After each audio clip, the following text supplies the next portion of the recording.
Hello and welcome to Newswire.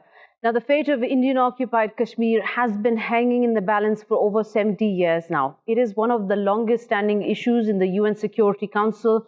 The latest move by India's Bharatiya Janata Party-led government has stripped Jammu and Kashmir of its special status and rights to the Muslim-majority state, which included the right to its own constitution and autonomy to make laws on all matters except defense, communications and foreign affairs.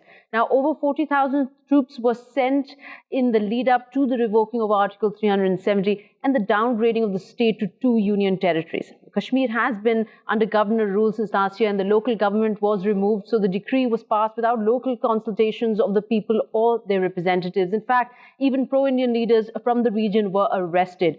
May I remind you, this is a region that is already one of the most militarized zones in the world, where 70,000 Indian troops are present before more were added. A temporary relief was offered on Friday when it was reported that tens of thousands of Kashmiris, as a result of the removal of the curfew, poured out in the streets of Srinagar to be showered down with pellet gunfire and steel-coated bullets. Hundreds are maimed in the eyes in the hospitals and hospitalized. Many more are dead, numbers of which we cannot ascertain yet due to a complete communication blackout. But is the world waking up to the annexation of Jammu and Kashmir? What are the reactions from international leaders around the world? And how much of this can lead to a peaceful resolution? And how much can be pegged to the typical ineffectual rhetoric? Let's find out. Here, I'd like to introduce our guests who are just from different parts of the world. From Beijing, we have analyst Einar Tangen joining us. And from Germany, we have journalist Emraan Feroz. From London, UK, we've got Mr. Patrick Sullivan, who is the Chief Executive Officer of leading UK think tank Parliament Street.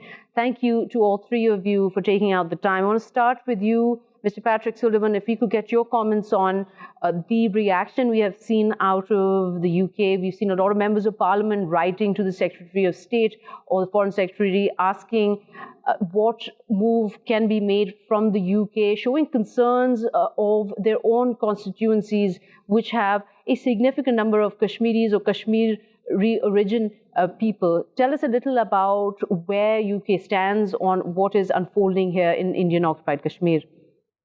Well, the new Prime Minister, Boris Johnson, happens to be in a very awkward position because whilst out of office, he was paid over £120,000 to address this year's India Today conclave, which is also attended by the Indian Prime Minister Modi. This was only about 4 months ago. But counterintuitively, I think this will make him take a much tougher stance on India to avoid accusations of pay to play. At this conclave, they were introducing him as a future prime minister. So the image, if he doesn't take a tough stance, it will look very bad for him. In regards to Pakistan and the British government's response, Boris Johnson's national security advisor and the cabinet secretary is a chap called Sir Mark Sedwell. And he was Britain's Deputy High Commissioner in Pakistan from 2003 to 2005, and the UK's Special Representative to Pakistan and Afghanistan in 2011-2012. Now, he is the guy advising the Prime Minister, giving him, up-to-date, minute-to-minute advice on what's going on in the region.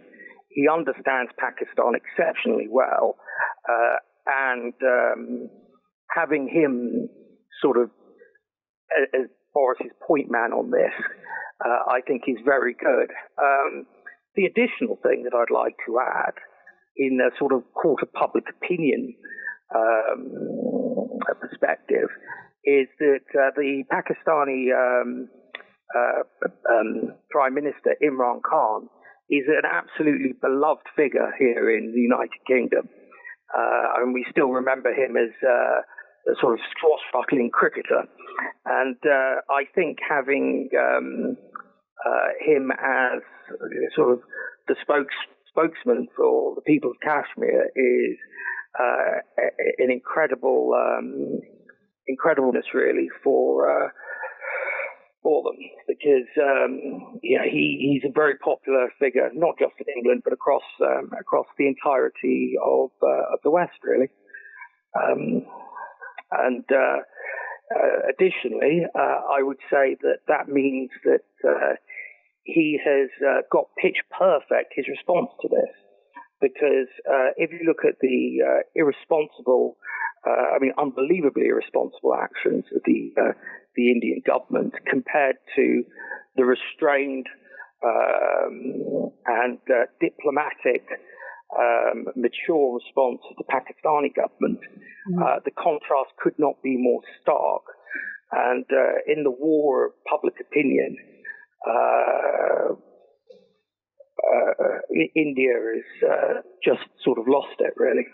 It's lost it. Emraan Feroz, tell us a little about, as a journalist, you have been reporting in conflict zones, especially in the South Asian belt here, and the access, or the lack of access more like, to our colleagues our peers in Indian-occupied Kashmir, reporters on the ground. I mean, the Kashmir Media Service, that has been an important source of information in terms of killings and protests, has had a complete cease until a few days ago. On their dateline, there was no information coming up. How do you see this as a sort of a lack of communication from a deliberate blackout? Yeah, it's a total censorship, and of course it's difficult to report from there. I've never been to Kashmir, but I know many Kashmiris, and I talk with them in these days, with few of them, and they also said that they can't reach out to anybody. So it's very difficult, and we have to think about the fact that if it's difficult for Kashmiri people themselves to reach these areas, it's often, at least in that case, it's also difficult for Western journalists to reach these areas. But at the same time, we also have to remember. Okay, let me get to you now. Einar Tangen joining us from Beijing, China.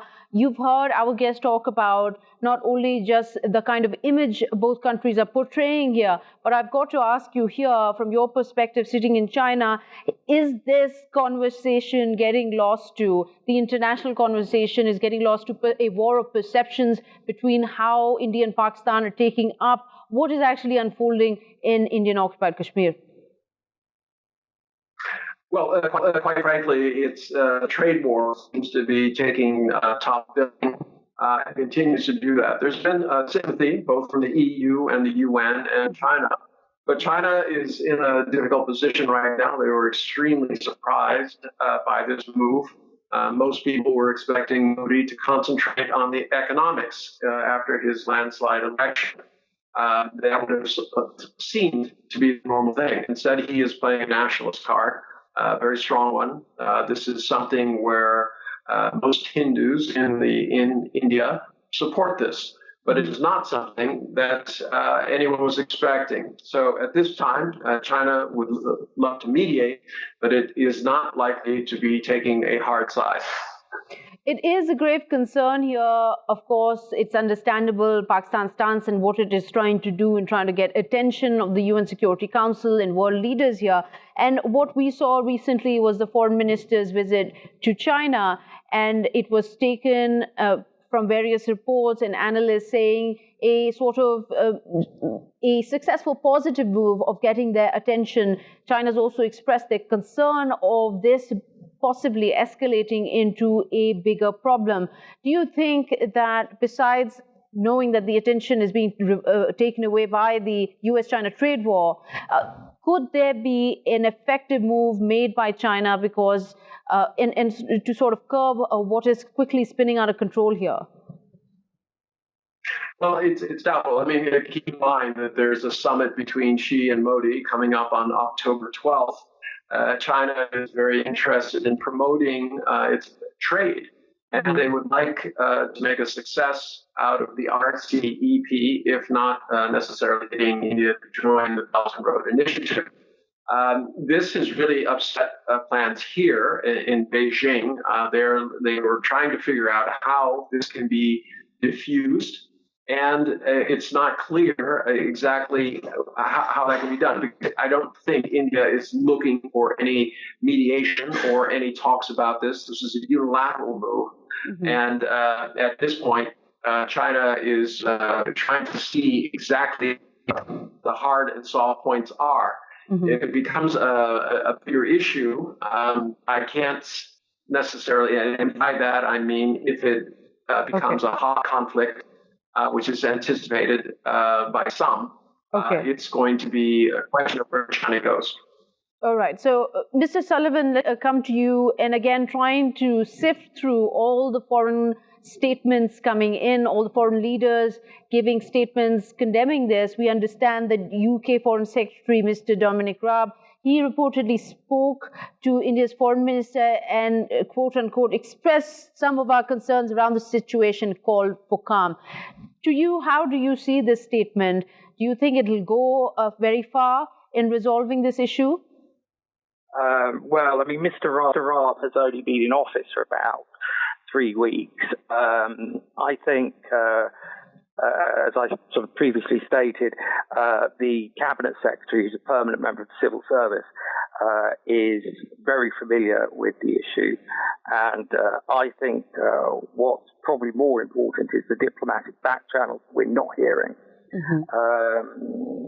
I mean, the British government at the moment has been playing a little bit softly with Modi, trying to give him a bit of a chance to sort of back down in sort of face-saving manner. But, I mean, if I was to run through two headlines from two different British newspapers today, mm-hmm. From both sides, right and left, the Times has got food and cash run short in Kashmir.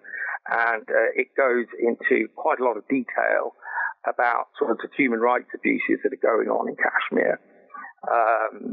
The headline in The Guardian is, "This is injustice," quote, "Indian clampdown in Kashmir fuels anger and disbelief." That's how the British press are reporting this. And the British government very much takes its lead from the British press. There is no truck anybody is having with Modi mm-hmm. At all in regards to this. And in fact, Britain's relationship with Modi has not always been great. They say that history doesn't repeat itself, but it does rhyme. Prime Minister Modi's always had a Hindu nationalist agenda. As Chief Minister of the Western Indian state of Gujarat, Modi was seen by many to have been complicit in the 2002 riots, which saw over 1,000 people dead. Of the dead, 790 were Muslim, 254 were Hindu. But the aftermath of those riots, the United States, the United Kingdom, and the European Union all saw fit to impose a de facto travel ban on Mr. Modi. In 2005, the US State Department refused Modi a visa. I think that in regards to how the West is going to take this, I don't think they're going to take it very well. Modi has said this is a new beginning for Kashmir, but I believe very much this might be the beginning of the end instead for Prime Minister Modi. This might be the beginning of the end for Prime Minister Modi. Mr. Feroz, also what Prime Minister Modi said was that this decision that he took for Indian-occupied Kashmir will rid the region of quote-unquote terrorism and separatism. How do you take this statement in light of the kind of curfew, an unprecedented level of not just communications blockade, but also the checkpoints that make simple attempts to reach the hospital or the airport or the local mosque entirely impossible for the Kashmiris? Yeah, I think it's very obvious that the Indian government is fighting its very own war on terror in Kashmir, and it's taking place similarly, like in other areas of the world. Indian forces are killing people, they are torturing people, they are abducting people. Over the last decades, many people have been abducted and never seen again. And also the recent developments are just fueling more extremism and militancy. And I have the very same opinion on all the other people who are talking about so-called terrorists and fighting against terrorists and conducting a war on terror. in all of these cases, you see governments who tend to become more authoritarian, trying to crush legitimate resistance. And for that reason, also in Kashmir, we also see how civil society is being crushed. Mm-hmm. And I think it's very obvious that for that reason, many people over there become more militant. So it spurs on a kind of a vicious cycle, a trend here. Do you think, Mr. Tangen, the very idea that with this clampdown, whenever it is lifted and when reports continue to peter out of the number of those killed in protests, will this kind of push countries to take a stronger stance, or it is going to be another Gaza, a desensitized issue that has been going on for way too long to get anyone's attention? Well, unfortunately, the world is a place now ruled by demagogues. And yes, you're absolutely right, desensitized to almost any kind of human suffering. We see that in Venezuela and many other places, you name it, in Gaza, other places. And it's not simply a Muslim versus Christian issue. But it is quickly becoming that. If you start looking at the Rohingya, nothing is being done for them. And across the world, this is really leading to the situation where it's a kind of us versus them mentality. And unfortunately, this is what Modi is playing into. Long-term repercussions for this will not be good. Kashmiris who feel that they have been wronged will, and more likely, to take up arms and become radicalized. I do not agree that radicalized methods are the way that you do this. I don't think that killing of innocent people by any side is a justification for any kind of political end. Mm-hmm. But given what has happened, it's not difficult to see that this will continue. Right. And Mr. Sullivan, let me ask you this then. The community, if it fails to resolve Kashmir, if this lockdown continues, the curfew continues, the military buildup continues, irrespective of the kind of statements that the Indian leadership is giving, that this is for the benefit of the Kashmiris, for their development, they will get more state funds, etc. If the death toll continues to rise, is this going to set a precedent at this critical hour where all international leaders are facing big questions? The UK is involved right now in patrolling the Strait of Hormuz, also with the US, and tensions in Iran are escalating. Is this the future of the so-called human rights and laws in the world? I personally, Bill Clinton once called Kashmir the most dangerous place on earth. India, as you know, actually sort of abolished Kashmir's decades-old autonomous status. The international community sees, rightly, India as the aggressor and sees what India is doing, and it is going to act. What Modi is doing is the textbook talk of an invading power. When the British Raj sort of came into India and Britain ran India, we said we were going to make great railways and stuff like that. It's typical, it's a typical thing invading powers do. What Modi has said, the words could have come straight out of Vladimir Putin's mouth when he marched troops into Georgia. The argument about terror is complete and utter sophistry. The reason that this has happened is that the Prime Minister of India feels emboldened by his recent victory in the May elections, and this has probably been something he's been wanting to do for a very long time. I think that it is in the interest of the West to take a very firm stance on this issue. Mm-hmm. There is a very clear issue of who is in the right and who is in the wrong. What India has done is it has placed the safety not only of the people of Kashmir at risk, but also of the world. And that is not going to be taken lightly. Mm-hmm.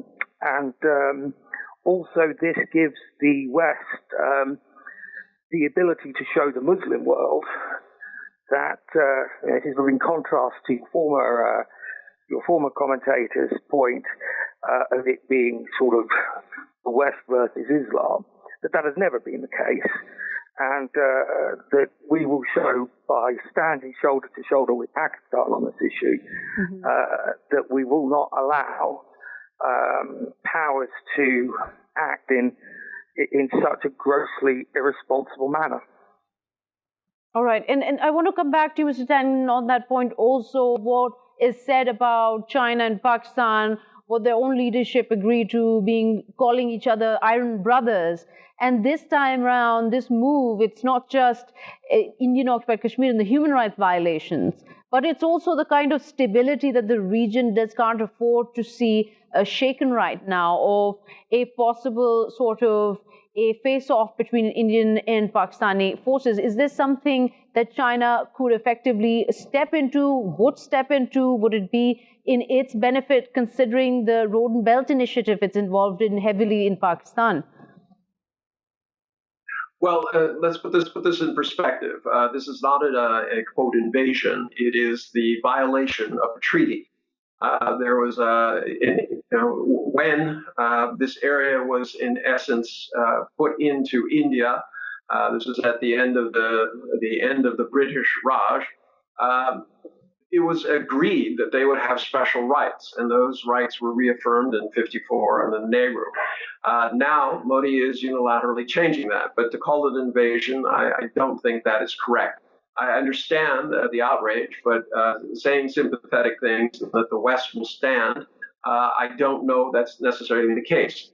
In terms of China, they're a bit hamstrung. China has many times said that internal matters are no concern of others. To the extent this is an internal matter of India, all China can really do is mediate. If there was an attack on Pakistan, that might be a different situation. It would call into question the Shanghai Cooperation Organization, its legitimacy and its purpose in preventing this kind of outbreak. But right now, I'm very, very disappointed, saddened by the fact that at a time when the world needs less confusion, chaos, and disruption, that something like this is happening. Okay. All right. I want to come back to Mr. Feroz, just talking about the kind of history that Germany has seen in itself while we see this move by Prime Minister Modi. Are there any parallels that can be drawn here from the past, especially in light of the kind of human rights violations that you and Human Rights Watchdog have reported on 2 years running in these two very big reports?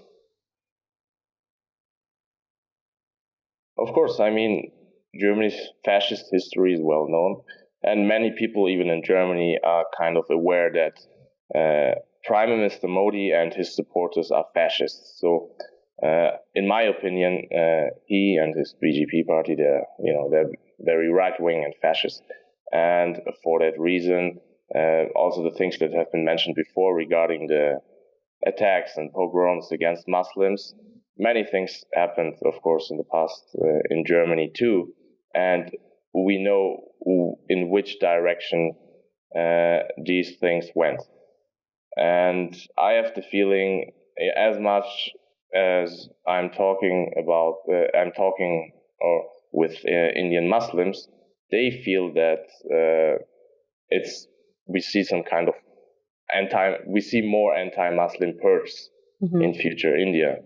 And even myself, I'm often very shocked when I hear that, because many people in Europe don't notice that. They don't notice what is going on in India at the moment.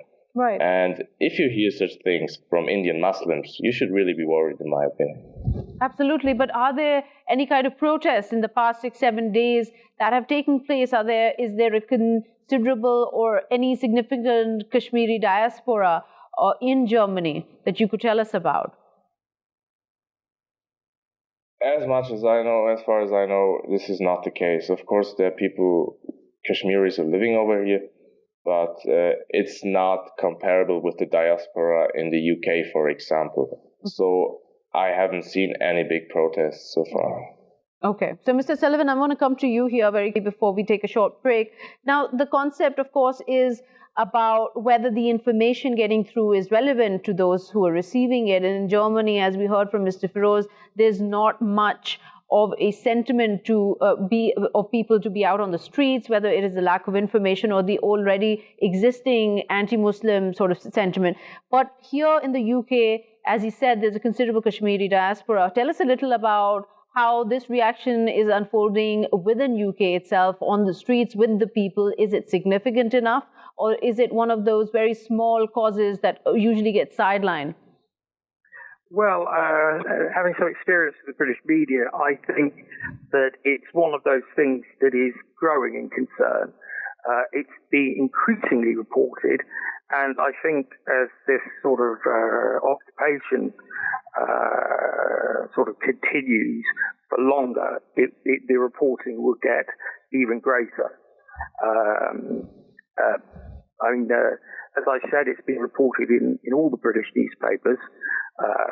Channel 4 News did a whole 10 minutes, which is quite a big section, a half hour, an hour program on Kashmir yesterday.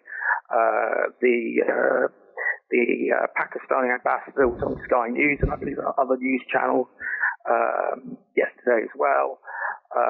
We're getting quite good coverage of what is going on.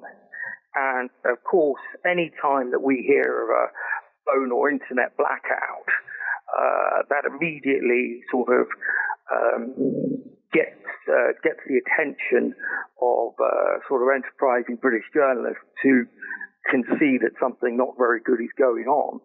I think it is something that people of Britain are aware about.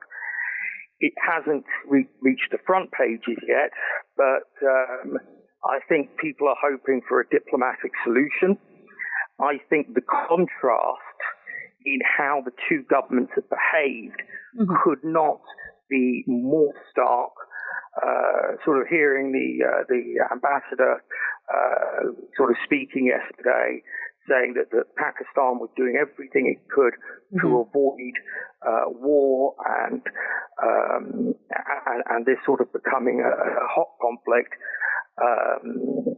automatically makes the British public, the entire British public, side with the government that is trying to avoid war, rather and use diplomacy and use the appropriate channels, rather than the government that is ensuring that people aren't getting medical supplies, that there's food shortage, that there's communications blackout, and are using force.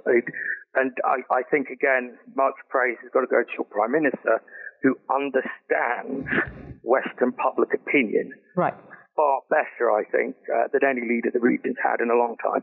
Okay. Oh, all right. Mr. Patrick Sullivan there and Mr. Emraan Feroz and Einar Tangen, thank you so much for taking out the time and speaking with us here on Newswire. We'll take a quick short break. Don't go away. We'll be right back.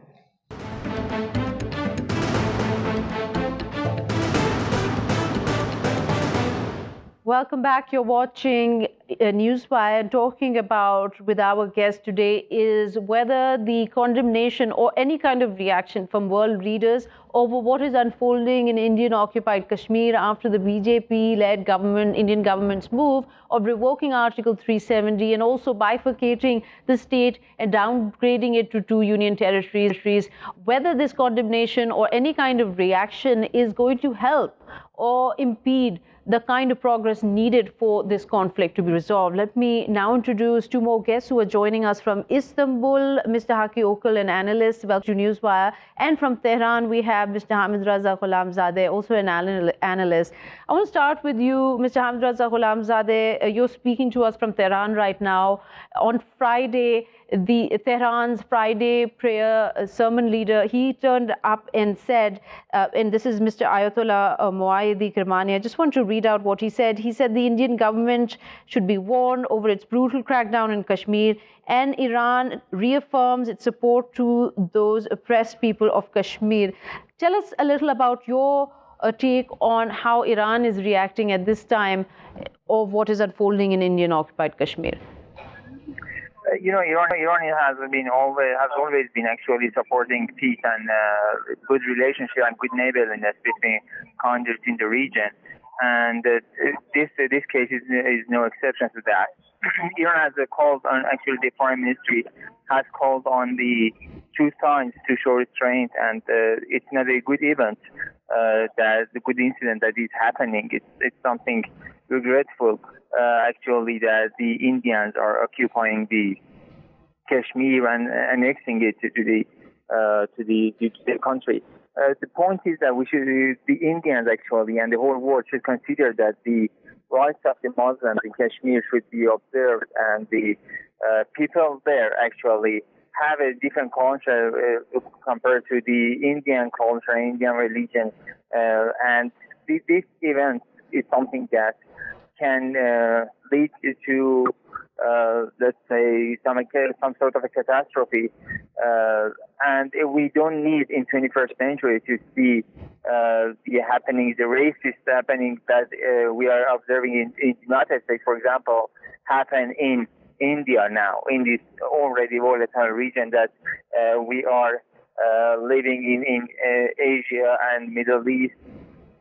And what Iran has been actually doing in this regard is to actually call for restraint. And Tehran usually actually refers to people, says that where people stay. And we know that the Kashmiri people do not want this happen, do not want to go under the control of and under the government of India. So the least thing that could happen is to reverse everything and to have the Kashmir actually being an independent region. Okay. So, Mr. Ocal, let me come to you. Turkey has shown its support for Kashmir also, but spell it out for us. What is this, the Turkish stance on Kashmir, and how far do you see Turkey willing to go for the rights of the Kashmiris? First of all, millions of Muslims are going to celebrate Eid once again in a very sorrowful state and in a distress and everything. And the world or larger portion of Muslims are not at all minding this. This is a very sad situation. It is as much as sad as the people are feeling in Kashmir right now. And President Erdogan expressed his full support to Emraan Khan, Prime Minister, and actually he is going to visit Pakistan soon as part of some the bilateral council meeting in Islamabad, and it is sometime soon. And it will show a more active support of Turkey to the Pakistani people. You know, Turks are very bad foreign language learners, but there is one phrase almost in any village who cannot even speak Turkish properly know very well by heart. Zindabad Pakistan. I mean, Pakistan and the Kashmir people are always in our hearts. Now, what is going to happen? The world is now experiencing a state of rogueness. I mean, it started with the United States. It is the first largest rogue state of the world, and they are imposing totally illegal sanctions, unilateral decisions on people, on countries, and they are getting away with it. I mean, look at Europe. They did nothing about the U.S. stance on Iran. I mean, millions of people are suffering in Iran. Yes, there is no food shortage yet, but it might. And lots of airplanes are parked because of the lack of spare parts and everything. And Europe is not doing anything. And European firms are sneaking out from Iran. Same thing is going with India. They think that if you are strong enough, you can get away whatever you do. Right. The world should get together and show anybody, from President Trump to Modi, that It is not the right of the strongest or powerful, but it is the right itself. I mean, we have to seek, we have to observe, we have to provide with. And that is exactly what everybody in the newspaper this morning was feeling when I left them for vacation. That is what they feel. That is how the headlines in Turkish press is nowadays. They condemned Indian rogueness, Indian one-sided action, and they are simply telling the world that we are powerful, we can do whatever we did with anything, and we can get away with it, basically. Well, we have to show them, the world has to show them that that is not the case. Mr. Ocal, let me ask you this then. We are seeing a sort of extreme right-wing, ultra-orthodox Hindutva sentimentality that the BJP government touts. It always has, and now it's mushrooming across the Union of India. But the concern is not just it is happening in India and affecting Muslims. There seems to be a right-wing trend, ultra-nationalist sentiment across the board. And we know that the relationship is very strong between President Trump and President Erdogan. And even President Trump's foreign policy stance has been very nationalistic. But there is a soft corner in their alliance with Turkey. Is there any kind of advantage or leverage that President Erdogan could have with President Trump on this issue that President Trump was earlier willing to mediate on if asked for? Well, ma'am, I would love to say yes to your question, but I would love to discuss the matter further. But unfortunately, President Trump is a big, huge orange liar. He's lying to Turkey. He's trying to divert Turkey from the proper solution in Syria, and they are simply stalling their feet. They are dragging their feet. They are stalling Turkey, and yes, when Erdogan speaks to Trump, he acquiesces to anything he says, because whatever Erdogan is suggesting regarding Syria or Iran or any other international matter is rational one. So he is a rational businessman. He says yes. But when he turns back to his State Department, to his Defense Department, they say, no, sir, we have to dismember Syria. We have to dismember Iraq. We have to create a new entity in that region so that it will fight with Iran. And this is what they are trying to do with Kurds. I mean, they are going to burn, perish whole Kurdish nation in the region, trying to create a fighting force against Iran. Okay, thank you so much, Mr. Ocal, for giving a point of view there. It highlights, Mr. Ghloamzadeh, the very problem of alliances in today's world. The alliances pegged on not just trying to get stability in the region, but mostly pegged on the incentive of securing control. What we are seeing between US-Iran tensions. I mean, what is it that we can learn from world powers putting their weight behind what interests them most? Can we then have any hope with what is going to be the fate of these Kashmiris? There are hundreds and thousands who have already been affected by the clampdown of this curfew. And when the numbers come out of how many dead, what exactly do you expect the world reaction to be like? Frankly speaking, you cannot expect anything from the world powers. Just look at the United States, Britain, what they did in name of defending democracy or supporting people, and blah, blah, blah, led to the disastrous events and destruction of the Afghanistan and Iraq. They just claimed false accusations against them that they have weapons of mass destruction. And they left just a destroyed country behind. So you cannot expect anything, because the policy of the Western powers is divide and rule among the Muslim community. Thank you so much, Mr. Ghloamzadeh, joining us from Tehran over there, and of course, Mr. Ocal from Istanbul. And with that, we've run out of time here. It's come to the end of the show. Till next time, take care. Goodbye.